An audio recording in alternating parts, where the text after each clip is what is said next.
Своге се намира при устието на река Искрецка, на около 40 км от столицата София. Градът е разположен в Искърското дефиле на запад от Стара планина, където се събират три планини – Понор, Голяма планина и Мала планина. Община Своге се състои от един административен център, град Своге, и 37 селища. Развитието на района идва след построяването на железопътната линия, преминаваща през Искърския пролом. За името на Своге се предполага, че произлиза от надвисналите над градчето планински сводове, но някои смятат, че идва от думата своде, която на местен диалект означава сбор от няколко реки. В това предаване ще видите едни успешни хора от Своге. За ролята на проектите в образованието и обновяването на учебните заведения разказва директорът на СОУ Иван Вазов Любомир Янакиев. За технологията и производството на традиционните българско мляко, сирене и кашкавал разговаряме с Иван Йовевски. За дейността на читалището и ролята на културата потърсихме мнението на секретаря на читалището Бисерка Димитрова. За първата мини водно-електрическа централа от Руслов тип на Балканския полуостров ще разкаже инженер Шуманов. За един от 100 национални туристически обекта на България, манастира Седемте престола, ще разкаже презвитера Веска Кръстанова. За политиката на общината и развитието на региона ще разкаже кметът Емил Атанасов. Да бъдем равни с другите европейски народи зависи от нашите собствени задружни сили, е казал апостол на свободата Васил Левски. Силна местна власт ще направи България силна в обединена Европа.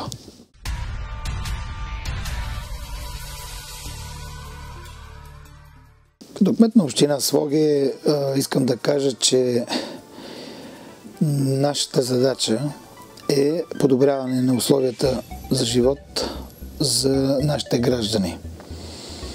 И това е нашето основно призвание. Смисъла на нашата дейност. Мога да кажа, че за изтеклия период доста хубави неща се случиха в Своге и смятам, че инвестициите и възможностите за привличане на чуждестранни инвеститори, така и на наши, за развитие на бизнеса са много добри. Това показва и факта, че безработицата е на много малък процент, много под средния за страната. Може би именно и тази близост със столицата ни дава това предимство, защото голяма част от нашите съграждани работят и учат в столицата, но живеят в Своге и района. През тези години направихме всичко възможно чрез общинската администрация, заедно с Общинския съвет, да дадем възможност именно за добри инвестиции, за възможност на бизнеса да инвестира в нашия регион. И смятам, че това е добро нещо. Като пример ще дам нашия проект, който реализираме с строителството на водно-електрически централи по река Искър, с възможността за много работни места, за условия за туризъм, бъдещи такива във всичките му направления на туризма, и това, че младите хора остават тук, живеят в Своге, това може само да ме радва. Централите в момента са две. Това е ВЕЦ Лакатник, в който се намираме, и ВЕЦ Вражен. Централите са изградени благодарение на публичното частно партньорство с община Своге. Целият проект е от 9 малки ВЕЦа, които трябва да обхванат около 20 км от реката. ВЕЦовете са част от един много стар проект, който е още 80-те години на миналия век разработен. Това е за около 40 ВЕЦа по течението на цялата река Искър. В момента се изграждат още 3 ВЕЦа, които са в процес на строителство, и последната фаза е 4 ВЕЦа, които ние трябва да построим от 2015 година. ВЕЦовете са изцяло руслов тип, т.е. това са ВЕЦове, които не задържат по никакъв начин реката. Реката колкото вода идва, толкова вода и се излива. В единия случай минава през турбината, която е долу, а в другия случай, ако водата е над количеството, което е способно да пропусне турбината, тук е 36 кубични метра в секунда, минава свободно през затворните съоръжения. На базата на мониторинга, който ние правиме с Софийския университет, биологичния факултет, значително пречистване и подобряване качествата на самата река. Тъй като всички знаем, че от София по цялото протежение след пречиствателната станция на Кубратово все още няма изградени пречиствателни станции и всички отходни води от Своге, от близките села се вливат свободно в Искър, което води до замърсяване.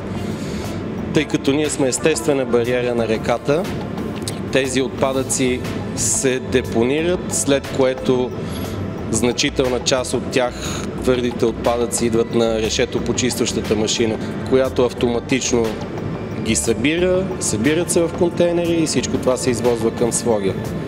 Но това не е единственото предимство за района, тъй като изцяло, правейки тези ВЕЦ-ове, тук се създадоха специално за населението работни места, както по време на строителството, така и за хората, които работят тук, операторите.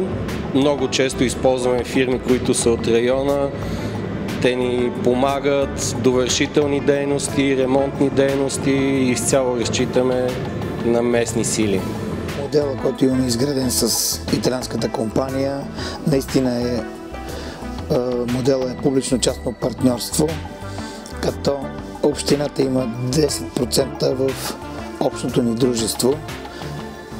Община Своге е апортирала имоти общинска собственост в дружеството и се надявам след приключване на проекта да се генерират и такива приходи, собствени приходи, които да бъдат именно в помощ за решаване на проблемите, които стоят пред общината.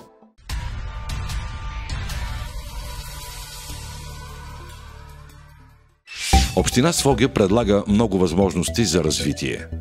Подходящите природни и климатични условия благоприятстват създаването на малки и средни предприятия от хранително-вкусовата промишленост. Едно от тях посетихме ние. То се намира на 1300 метра надморска височина в западна Стара планина. Тук се произвеждат екологично чисти млечни продукти, отговарящи на българските и европейските стандарти за качество. Лесно ли се прави сирене, кашкавал и кисело мляко? Бих казал, че е доста труден и трудоемък процес.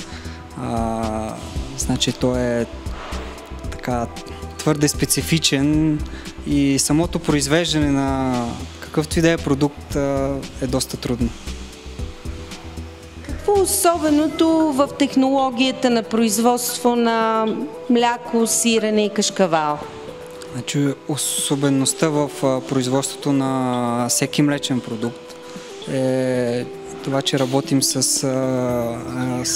суровина, с така наречената жива суровина. Всеки един процес ние го контролираме за постигането на висококачествен и безопасен за здравето на консуматорите продукт. Много производители има на млечни продукти. С какво е по-различен вашия продукт? Нашия продукт е по-различен основно с това, че се произвежда високо в планината. Намираме се на 1300 метра надморска височина в този Балкан. Това е доста специфично и с това се характеризират нашите млечни продукти. Продуктите, които вие произвеждате, екологично чисти ли са и какъв е критерия? Все пак самия факт, че работим на 1300 метра надморска височина достатъчно говори сам за себе си. Ние отговаряме на самото предприятие на всички изисквания съгласно европейските норми, вътрешнозаконните разпоредби. Сертифицирани сме по ISO 9001-2008, разработени системи за качество ХАСЕП, ISO 22000, работим основно отговарящо на европейските, така нареченото отговарящо на европейските изисквания сурово мляко. Защитили сме българските държавни стандарти и произвеждаме продукти съгласно изискванията им. Успешни ли са вашите продукти? Аз мятам, че нашите продукти са доста успешни и ние се стараем колкото можем да повишаваме тяхното качество и за да останат потребителите напълно доволни от нашата работа.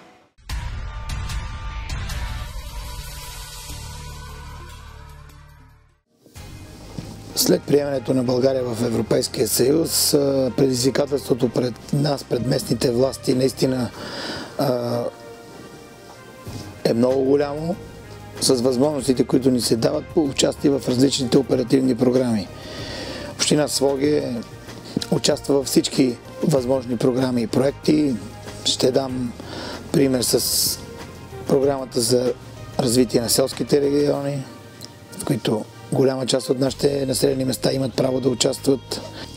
Работиме по оперативна програма Околна среда. Спечелихме проект за техническа помощ, подобряване на водния сектор, град Своге. Проектът е реализиран и готов. Сега, до края на годината, се очаква подписване на договор за започване изграждането му и стартиране на проекта за изграждане на пречиствателна станция в град Своге. Другите проекти, това са по оперативна програма регионално развитие, обновените училищни сгради и детски градини, които на територията на града имаме. Един проект, който вече завърши, отчетен и приет. Господин Янакиев, от кога е толкова хубаво вашето училище и благодарение на кого? Едно училище винаги трябва да е хубаво, благодарение на това, че в него се дават знания и расте младо поколение. Училището е в такъв вид, какъвто го виждате, открито официално на 24 ноември 2009 година. Училището е санирано с подменена ПВЦ дограма, съответно, и изглежда в този вид благодарение на участието в програма енергийна ефективност. Община Своге участва в програма енергийна ефективност, така че и съседните сгради, ако ги видите, те са изградени по същата програма. Благодарение на програмата енергийна ефективност, освен че сградата е санирана външно, вътре в самата сграда е поставено осветление, което е фактически енергоспестяващо. Целта на цялата тази програма е да намалят разходите за горива. И действително такъв ефект вече се наблюдава. През изминалата година средно около 30% от гориво, можем да кажем, че вече сме спестили.